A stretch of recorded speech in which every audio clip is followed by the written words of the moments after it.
પાયાના પથ્થર અને પોરબંદર મસ્ત વિસ્તારના પૂર્વ સાંસદ સભ્ય એવા માનનીય શ્રી રમેશભાઈ તડુક આપણી વચ્ચે ઉપસ્થિત છે. બ્રહ્માકુમારી પરિવાર ગોંડલ દ્વારા એમનું સ્વાગત કરવામાં આવે છે. આજે શ્રેષ્ઠ કાર્ય કરો છો આપ, એના પાછળનું લક્ષ્ય શું છે કે અનેક મનુષ્ય આત્માઓને શાંતિ મળે. તો એ શાંતિનો જે માર્ગ છે એ આત્માનો ખોરાક છે. બધાને સુખ આપવું એ આત્માનો ખોરાક છે, પણ એ લેવું ક્યાંથી? દુનિયામાં ક્યાંય દુકાન કે સ્ટોલ નથી. એ સ્ટોલ ઈશ્વર પાસે જ છે. એટલે બુદ્ધિમાં એને બેસાડવા પડે તો જ એ વસ્તુ આપણે પ્રાપ્ત કરી શકીએ. ગીતાની અંદર ભગવાન એમ કીધું છે કે હું જેવો છું ને એ સ્વરૂપમાં મને યાદ કરો. તો હવે ભગવાન છે એ લાઇટ સ્વરૂપ છે, પ્રકાશ સ્વરૂપ છે, જ્યોતિ સ્વરૂપ છે. તો એના જેવું આપણે બનવું પડે. આપણને આ જે દેહનું ભાન છે કે એ મૂકી અને આત્મિક સ્વરૂપમાં આવવું પડે, અને એની સાથે ત્યારે પરમાત્મા સાથે કનેક્ટ ત્યારે એની દિવ્ય શક્તિઓ આપણી અંદર આવે. એ રીતના સ્વયંને આત્મા સમજવા. ખુદને ઓળખીએ ને તો ખુદા સુધી પહોંચી શકે. સાચી જ્યાં સુધી ખુદને ન ઓળખીએ ત્યાં સુધી ખુદાથી આ ત્રણ લોકની યાત્રા કરીએ છીએ. હા, ઈશ્વર આપણને સમજ આપે છે કે આ સૃષ્ટિ ઉપર તો આપણે કેટલી બધી ગાંઠો સાથે જોડાયેલા છે, જેને કહેવાય મોહ, જેમાં આપણે બધા આવી જઈએ. પણ આ એક નાટક છે. આ ડ્રેસ તો અહીંયા ઉતારીને જવાનું છે, પણ આ સૃષ્ટિમાં આપણે ડિસ્ટર્બ થઈ ત્યારે આપણી નજર ક્યાં જાય?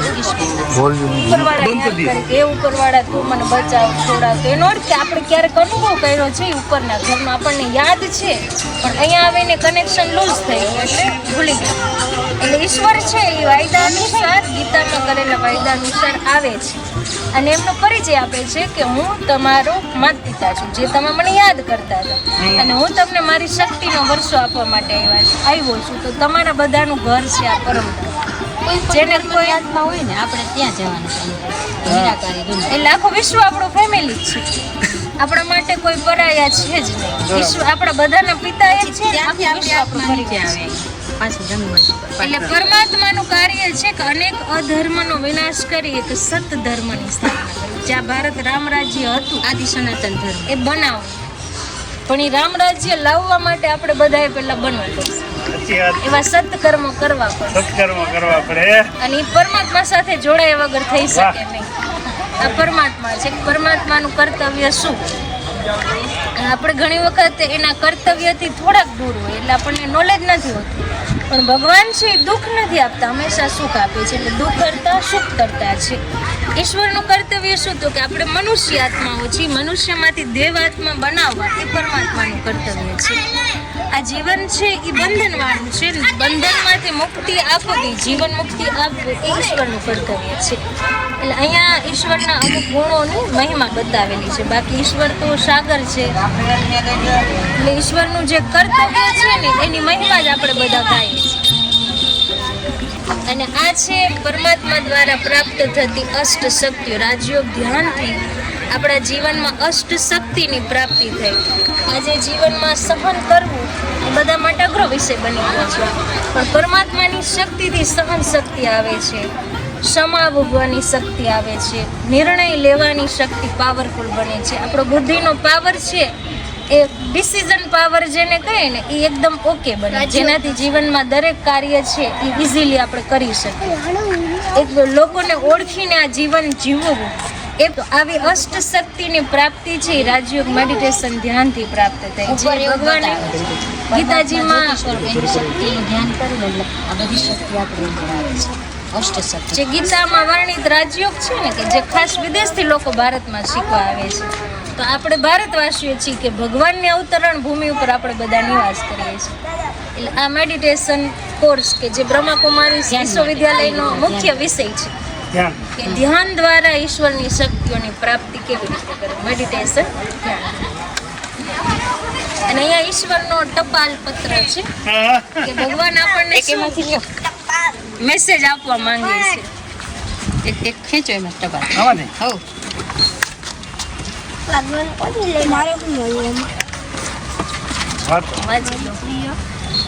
આ પરમાત્માનો પત્ર છે. પરમાત્મા આપણને કહે છે મારી અતિ પ્રિય સંતાન, પરમધામ શાંતિધામથી આપના પરમ પિતા, પરમ શિક્ષક, પરમ સતગુરુ શિવ પરમાત્માની યાદ પ્યાર સ્વીકાર કરશો. બાદ જણાવવાનું કે તમે મારી અનેક જન્મો સુધી ભાવભરી ભક્તિ કરી આ ભક્તિનું ફળ આપવા માટે મારું આ ધરતી પર દિવ્ય અવતરણ થઈ ચૂક્યું છે, જેની યાદગાર રૂપે જ આપ સૌ શિવ જયંતિ મનાવી રહ્યા છે. વર્તમાન સમય હું સત્ય, ગીતા જ્ઞાન અને રાજયોગની શિક્ષા દ્વારા વિશ્વ પરિવર્તનનું દિવ્ય કર્તવ્ય કરાવી રહેલ છું. આપ સૌ આ શરીરથી ભિન્ન એક જ્યોતિર્બિંદુ સ્વરૂપ પવિત્ર આત્મા છું. હું આપ સર્વ આત્માઓનો પરમપિતા શિવ છું. મારું રૂપ જ્યોતિર્બિંદુ સ્વરૂપ છે. મારું ધામ પરમધામ છે. કળિયુગના અંત સમયે મારું દિવ્ય અવતરણ થાય છે અને કળિયુગી પતિત દુનિયાને સતયુગી પાવન દુનિયામાં પરિવર્તન કરું છું. મારો સત્ય પરિચય જાણવા આપને મારા દ્વારા સ્થાપિત બ્રહ્માકુમારી સેવા કેન્દ્ર પર પધારી 5 દિવસની રાજયોગ શિબિર કરવા માટેનું ઈશ્વરીય નિમંત્રણ છે.